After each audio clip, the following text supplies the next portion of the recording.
هجمة بتمريرة طويلة في المساحة لفيني. فينيسيوس كنترول، فينيسيوس انطلاقة، فيني يحاول العبور، فيني مر وأراوخو في التغطية في اللحظة الأخيرة، وبعد ذلك تحول المهم والجناح القوي المتألق فينيسيوس جونيور، ولكن أيضا تدخلات رائعة من جانب أراوخو. الكرة في الأخير تحول قتالية، العودة مدريدية، الكرة مدريدية، اللمسة مدريدية لمودريتش، فينيسيوس على اليسار حطها البنزيما، الكنترول يا إلهي،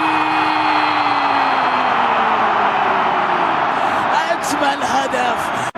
العودة مرة أخرى لمصلحة ريال مدريد، كامافينجا تمريرة ضعيفة أقرب لمصلحة كوندي، المرتدات للبارسا، التحرك من جانب رافينيا، البينية لميران توريس، تدخل في هذه اللقطة، الحكم لا يشير إلى شيء، اللاعب يستمر لمصلحة البلانكوس. هذه الأسماء في الكلاسيكو في هذه اللقطة اللي توضح لك بين بوسكيتس ولوكا مودريتش سنوات طويلة من المنافسة والتنافس في تاريخ الكلاسيكو، وهي أمام فرانكي ديونج، صراع كبير، وبعد ذلك كامافينجا خطأ احتسب الحكم، وانذار أول. نعم انذار أول على فينيسيوس، بطاقة صفراء تجعل فيني كان في احتكاك وتدخل بنزيما وحكم المباراة، بينما الكرة خطيرة لمصلحة قاسم، وفرصة وكرة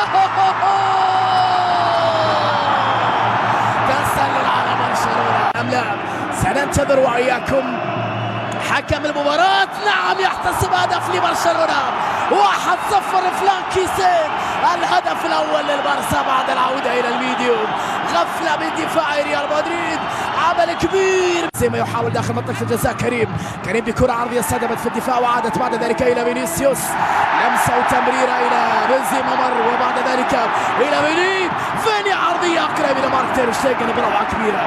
مارك تير شتيجن الخليانة، أحد اللاعبين على الأرض، الكلاسيكو لا ينتظر، المدريد لا ينتظر، مودريتش تسديدة لكنها بعيدة، وفي الأخير إلى ضربة مرمى، عتل كبير من جانب تير شتيجن. رافينيا حلوة باتجاه ديونج، مرة ديونج، حلوة على اليسار لجافي، للبارسا على اليسار، جافي بكرة عرضية خطيرة لكنها مرت أمام رافينيا. فينيسيوس يحاول يمر أمام تغطية من جانب أراوخو قريب من رافينيا، الكرة لناتشو توني كروس، تغيير اتجاه اللعب، حلوة